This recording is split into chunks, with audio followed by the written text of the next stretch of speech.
ended his 21-day fast after surviving on salt and water. Sonam Wangchuk, the climate activist, education reformer from Ladakh, has captured the imagination of the nation with that fast. There's a man called Sonam Wangchuk, an innovator and climate activist. On the 6th of March, he started a hunger strike. It has ended today. तो अगर आप सबसे जहां से आप इस video को देख रहे हैं ये कहा जाए कि आप वहीं पर बैठ करके लद्दाख के बारे में सोचिए तो आपके मन में क्या ख्याल आ रहा है। लद्दाख में कितना सुंदर दृश्य है यार, वहां की पहाड़, वहां की नदियां, वहां के लेक्स, आप देखेंगे तो दृश्य बहुत सुंदर है। आप बाइक चला रहे हो लद्दाख में, उसका मजा ही अलग है। इसी के साथ साथ में वहां पर जो बुद्धिज्म को लेकर के ट्रेडिशंस हैं, कल्चरल फेस्टिवल्स हैं, आप देखेंगे हेमीज, बहुत सुंदर दृश्य है लद्दाख का। लेकिन वर्तमान में चीजें उल्टी हैं। लद्दाख में जो लोग हैं वो लगातार प्रोटेस्ट कर रहे हैं।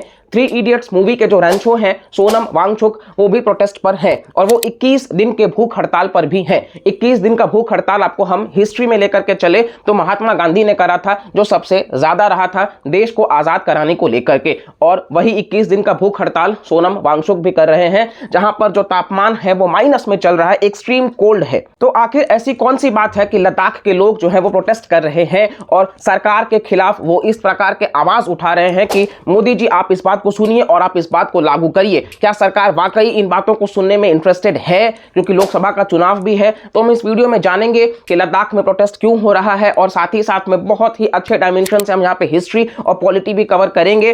तो आप कहीं जाइएगा नहीं, वीडियो बहुत ही इंफॉर्मेटिव रहने वाला है और आप सबसे वादा करते हैं कि अगर आप इस वीडियो को देख रहे हैं तो लद्दाख के बारे में आपको सब कुछ जानने को मिलेगा। बस आप वीडियो को पूरा देखिएगा, पसंद आए तो लाइक, शेयर और सब्सक्राइब करिएगा। चलिए डिकोडिंग विद भारतीय के साथ में शुरुआत करते हैं। तो चलिए इस वीडियो को हम कुछ चैप्टर्स में बांट देते हैं, जिसमें सबसे पहला हम ये देखेंगे कि लद्दाख के लोग आखिर प्रोटेस्ट कर ही क्यों रहे हैं।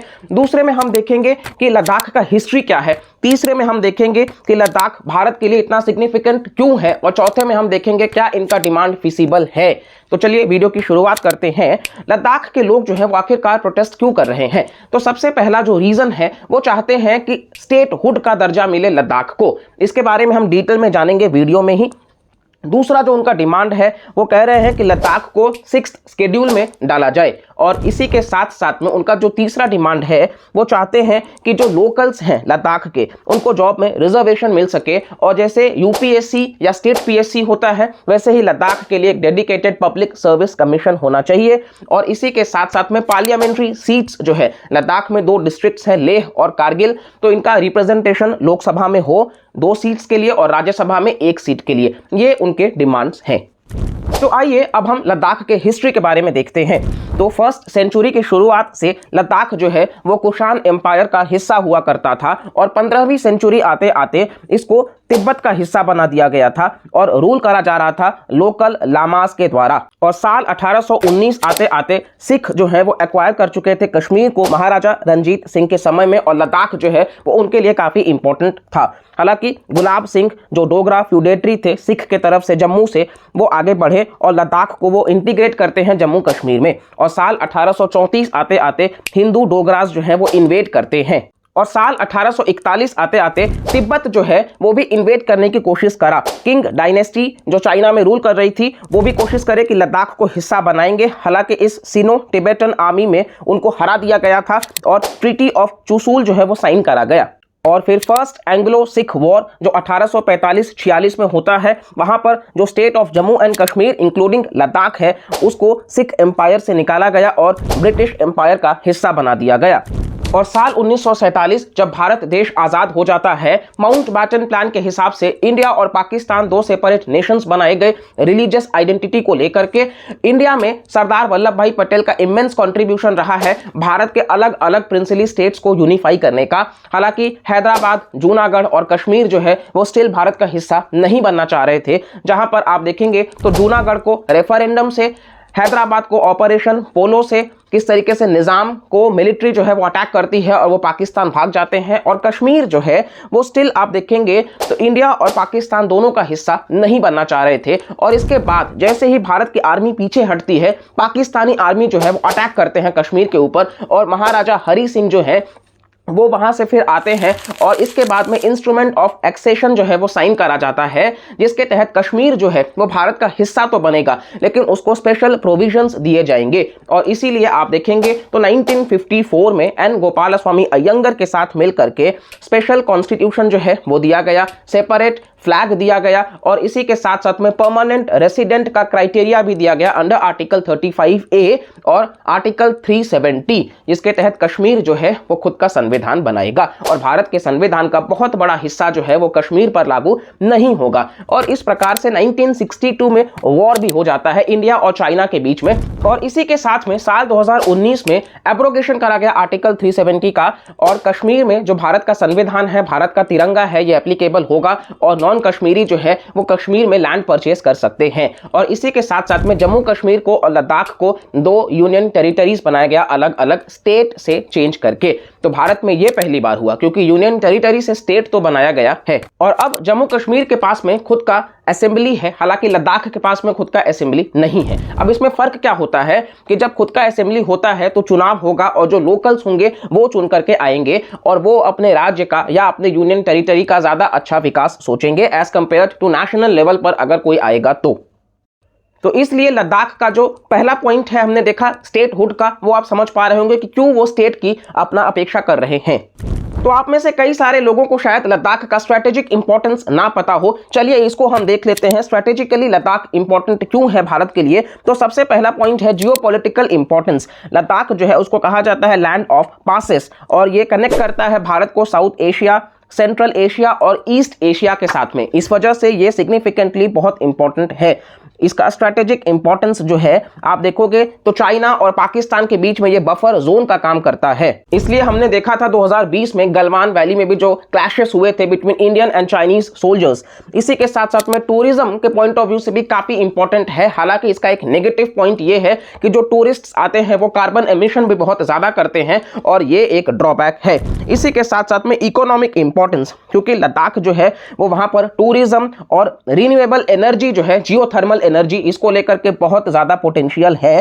तो इस वजह से इकोनॉमिकली भी ये बहुत इंपॉर्टेंट है। पेंगोंग और सो मोरिरी जैसे लेक्स भी आते हैं जो एडवेंचर के लिए काफी ज्यादा फेमस है। इसके वजह से आप देखोगे एनवायरमेंटली भी लद्दाख काफी इंपॉर्टेंट हो जाता है, क्योंकि भारत का टारगेट है कि कार्बन एमिशन को कम करना है, तो उसमें भी लद्दाख बहुत इंपॉर्टेंट रोल निभाता है। साथ ही साथ में कल्चरल सिग्निफिकेंस भी है, क्योंकि लद्दाख एंशियंट सिल्क रूट का हिस्सा हुआ करता था।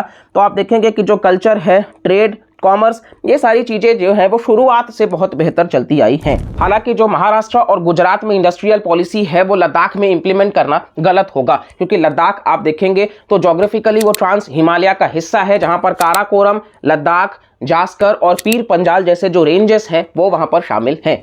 अब हम आते हैं कि ये 6th शेड्यूल क्या है। तो हमारे भारत के संविधान में टोटल 12 शेड्यूल्स हैं, जिनको आप टीयर्स ऑफ ओल्ड पीएम के ट्रिक से याद रख सकते हो। लेकिन यहां पर हम डिस्कस करेंगे 5th और 6th शेड्यूल के बारे में। जो 5th शेड्यूल है वो शेड्यूल्ड एरियाज और शेड्यूल्ड ट्राइब्स के बारे में बात कर रहा है कि जो मेनलैंड स्टेट्स हैं उनके लिए। और इसी के साथ साथ में जो 6th शेड्यूल है ये नॉर्थ ईस्टर्न स्टेट्स के बारे में बात करता है, जिसमें असम, त्रिपुरा, मेघालय और मिजोरम जैसे राज्य शामिल हैं। अब आर्टिकल 244 जो है वो प्रोवाइड करता है ऑटोनमस एडमिनिस्ट्रेटिव डिविजन्स, और ये जो ऑटोनमस डिस्ट्रिक्ट काउंसिल्स को लाए जाने की बात करी जा रही है कि ज्यादा से ज्यादा स्वायत्तता होगा उनके पास में, लेजिस्लेटिव, जुडिशियल और एडमिनिस्ट्रेटिव ऑटोनॉमी होगा, इसके बारे में बात करा जा रहा है। और आप देखेंगे तो ये राज्यों के अलावा लद्दाख भी डिमांड कर रहा है कि भाई वहां पर 97% ट्राइबल पॉपुलेशन है, और इस वजह से उनके कंजर्वेशन की जब बात आएगी तो लोकल लोग ज्यादा अच्छा इन बातों को समझेंगे। इसीलिए लद्दाख 6th शेड्यूल की डिमांड कर रहा है। हर ऑटोनमस डिस्ट्रिक्ट काउंसिल में लगभग 30 मेंबर्स होते हैं, जिनमें से 4 नॉमिनेट किए जाते हैं गवर्नर के द्वारा, और बाकी के जो 26 हैं उनको वोटिंग के माध्यम से चुना जाता है। और ऐसा नहीं है कि सिर्फ लद्दाख में, भारत में कई सारे नॉर्थ ईस्टर्न स्टेट्स हैं जहां पर इनर लाइन परमिट भी है। ये दरअसल भारत के संविधान में अलग अलग प्रोविजंस हैं कि अलग अलग राज्यों के ज्योग्राफी को ध्यान में रख करके वहां पर कंजर्वेशन किया जाए, और लद्दाख का भी जो डिमांड है वो इस वजह से काफी जेन्युइन है। आप सबने देखा होगा कि पिछले साल जो ठंड रहा है उसमें बर्फबारी जो है वो कश्मीर और लद्दाख वाले रीजन में कम हुआ, तो क्लाइमेट चेंज कितना बड़ा इंपैक्ट कर रहा है, क्योंकि बर्फबारी जो होता है वो वेस्टर्न डिस्टर्बेंसेस की वजह से होता है। और इस साल वेस्टर्न डिस्टर्बेंसेस डिस्टर्बेंसेस जो है वो ज़्यादा नहीं रहा है, इस वजह से जो टूरिज्म है उसमें भी फॉल हुआ है। तो क्लाइमेट चेंज कहीं ना कहीं बहुत ज़्यादा परिवर्तन ला सकता है, इसलिए इसके पहले कि बहुत देर हो जाए हमें उन लोगों के डिमांड को सुनना चाहिए। और वाकई आप लोग वीडियो को पूरा देख चुके हैं, आप लोग के हिसाब से क्या होना चाहिए? क्या उनके डिमांड गलत है या इतने ज़्यादा हैं कि सरकार नहीं मान सकती है? और अगर जो भी बात है तो टेबल पर बैठकर बात करने की ज़रूरत है। और साथ ही साथ में लद्दाख भारत के लिए बहुत इंपॉर्टेंट है। ये लद्दाख के ही लोग हैं कि जब कारगिल में लड़ाई हुई थी तो उनका इमेंस कंट्रीब्यूशन रहा था। तो जब हर वक्त वो तैयार रहते हैं, हमें एक्सक्लूड करने की ज़रूरत नहीं है। सोशल इंक्लूजन के साथ साथ में कहीं ना कहीं हर प्रकार से इंक्लूजन की ज़रूरत है। तो इस वीडियो से तो सिर्फ इतना ही। आई होप आपको ये वीडियो देख करके काफ़ी कुछ जानने को मिला होगा और हम आप सबका ओपिनियन चाहेंगे कमेंट सेक्शन में, आप भी बताइएगा। वीडियो पसंद आया होगा तो प्लीज़ लाइक करिएगा, शेयर करिएगा मैक्सिमम लोगों तक और सब्सक्राइब करिएगा, क्योंकि आप में से 90% लोग चैनल को सब्सक्राइब नहीं करते हैं। वीडियोस को प्लीज़ पूरा देखा करिए ताकि आपको भी बहुत कुछ जानने को मिले। और हमारे चैनल पर बहुत इंटरेस्टिंग वीडियोस आने वाले हैं, तो चैनल से जुड़े रहिए और मिलते हैं अगले वीडियो में। तब तक के लिए bye bye, take care and जय हिंद, जय भारत।